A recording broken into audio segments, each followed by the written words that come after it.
Edward Jenner, the man who fought the terrible disease, smallpox.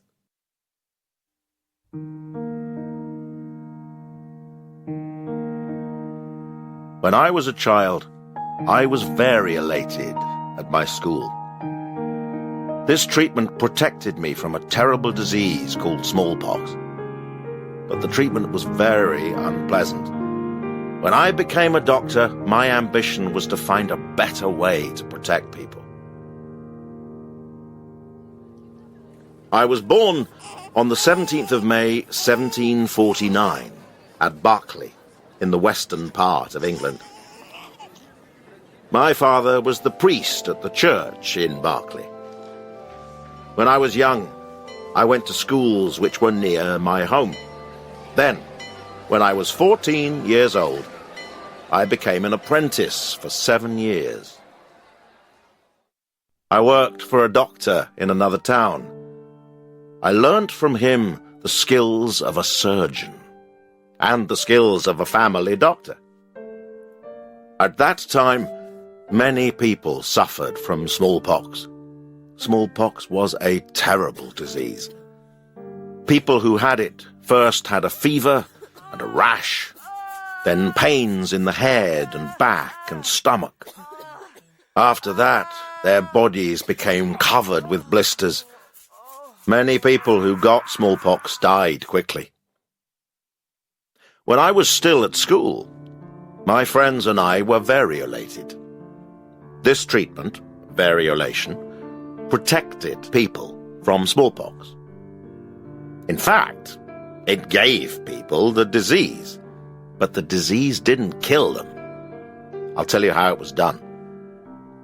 Some pus was taken from a blister on the body of someone who'd already had the disease.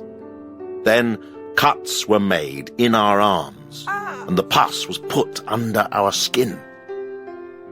Then we were put in a building on our own, and the door was locked. For several days we stayed there. We all became very ill. We had fevers and pains, and we couldn't eat anything. It was terrible, but we didn't die. When I became a doctor, I knew that protection against smallpox was important. I worked as a family doctor in Berkeley, and in this job I saw many people who had the disease. They hadn't been variolated, and the disease usually killed them. It often killed the people who looked after them, too, their families and friends. One day, I met a woman called Catherine Kingscote. We fell in love, and we were married in 1788. Catherine and I had 3 children. Now, I had a problem. How could I protect them from smallpox? At that time in England, 1 child in every 3 children died of the disease, and we didn't have a useful treatment for it. I thought about variolation, but that treatment was horrible. I knew that from my own memories. But was variolation the only answer to the problem? No, there was another answer. Some people who lived in villages in the countryside already knew about it. I'll tell you how I found out about it. In May 1796, a young woman called Sarah Nelms came to see me. She worked on a farm, getting the milk from cows. She had a rash, and I thought it might be a smallpox rash. I asked her, "Have people in your village got the disease?" "No," she said. "None of us has it, and none of us will get it, doctor. We've all had cowpox, and nobody who's had cowpox gets smallpox. I got cowpox from Blossom. She's one of the cows that I take milk from." Is Sarah's story true? I asked myself. Cowpox was a disease which cows often got, and people got it from them. It was a disease, but it wasn't as terrible as smallpox. People got a fever and some blisters, but they never died of cowpox. Can cowpox protect people against smallpox? I asked myself.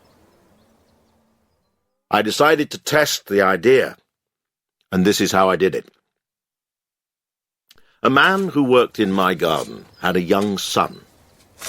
The man was worried about his son. "Will the boy get smallpox and die?" he asked me. I said that I had a new treatment, and I wanted to test it. I could test it on his son. On the 14th of May, 1796, I made cuts in the boy's arms, and I put cowpox pus under his skin. He had a fever for a short time, but it wasn't a bad one. Then, on the 1st of July, I variolated him with smallpox pus. The treatment didn't make him ill. I tried the test again with 23 other people. None of them became sick. Sarah Nelms was right. People who'd had cowpox didn't get smallpox. And I quickly found out that I could take cowpox pus from people with the disease to treat other people. The pus didn't have to come from a cow each time. I was pleased with my tests. When the news of them was printed in 1798, I was happy.